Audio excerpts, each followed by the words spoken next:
तुमच्यामुळे महाराष्ट्राच्या दिव्य ज्योती ओवाळू त्यांची आरती, महाराष्ट्राच्या दिव्य ज्योती ओवाळू त्यांची आरती. नमन माझे सावित्रीस, आज आहे त्यांची जयंती, आज आहे त्यांची जयंती. आदरणीय व्यासपीठावर उपस्थित मान्यवर गुरुजन वर्ग आणि सळसळत्या रक्ताच्या, सक्रिय मेंदूच्या आणि शाबूत डोक्याच्या, तडफदार हृदयाच्या माझ्या मित्रमैत्रिणींनो, आजचा दिवस अशा एका क्रांतिज्योतीचा जन्मदिवस आहे जिच्या जन्माच्या प्रकाशाने शेकडो वर्षापर्यंत रांधावाडा उष्टीकाळा चूल आणि मूल या उक्तीप्रमाणे जीवन जगणाऱ्या भारतीय महिलांच्या जीवनातील अंधकार संपला, जिच्या संघर्षाने भारतीय महिलांना आत्मसन्मान मिळाला, जिच्या कर्तृत्वाने भारतात स्त्री शिक्षणाची मुहूर्त मेट्रोवली. मित्रहो, आज सर्व क्षेत्रात महिला पुरुषांच्या खांद्याला खांदा लावून आपले कर्तृत्व सिद्ध करताना दिसत आहेत. परंतु हे स्वातंत्र्य, ही संधी त्यांना सहज साध्य झाली आहे का? तर नाही, मुळीच नाही. आपल्या देशात हजारो वर्षापर्यंत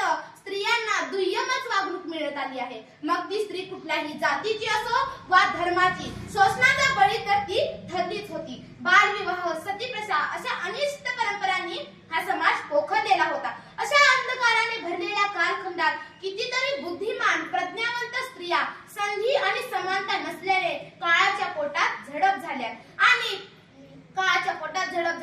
आणि महात्मा ज्योतिबा फुले हे सावित्रीबाईंच्या पाठीशी खंबीरपणे उभे होते. महात्मा ज्योतिबा फुले आणि सावित्रीबाई यांनी पुण्यातील भिडेवाडा येथे मुलींची पहिली शाळा सुरू केली 1848 रोजी. दीनदारिद्र्य आणि शोषितांची कणव हा या फुले दाम्पत्यातील समान धागा होता.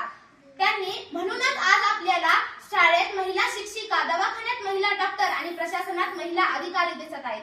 अज्ञानाचे ग्रहण सुटले, मैत्री झाली अक्षराशी, अज्ञानाचे ग्रहण सुटले, मैत्री झाली अक्षराशी. सावित्रीबाई तुमच्यामुळे जुळले नाते शिक्षणाशी, जुळले नाते शिक्षणाशी. त्या देशातल्या पहिल्या स्त्री शिक्षिका बनूनच थांबल्या नाहीत, तर शिक्षण हाच परिवर्तनाचा आरंभ बिंदू आहे याची जाणीव ठेवून सामाजिक क्रांतीची मुहूर्तमेढ या फुले दाम्पत्यांनी रोवली. स्त्री भ्रूण हत्या रोखण्यासाठी या आद्य सावित्रीने बाल हत्या प्रतिबंधक गृहाची स्थापना केली, महिला सेवा मंडळाची स्थापना केली, बालविवाह विरुद्ध संघर्ष केला आणि विधवा पुनर्विवाह घडून आणले. 1864 साली त्यांनी अनाथ बाल आश्रम सुरू केले. अशा या संवेदनशील मनाच्या सावित्रीबाईंनी पुण्यात प्लेगच्या साथीत आपला दत्तक पुत्र यशवंत यासोबत रोग्यांच्या सेवेचे कार्य हाती घेतले आणि यातच प्लेगने बाधित होऊन ही क्रांतिज्योत 10 मार्च 1897 रोजी अनंतात विलीन झाली.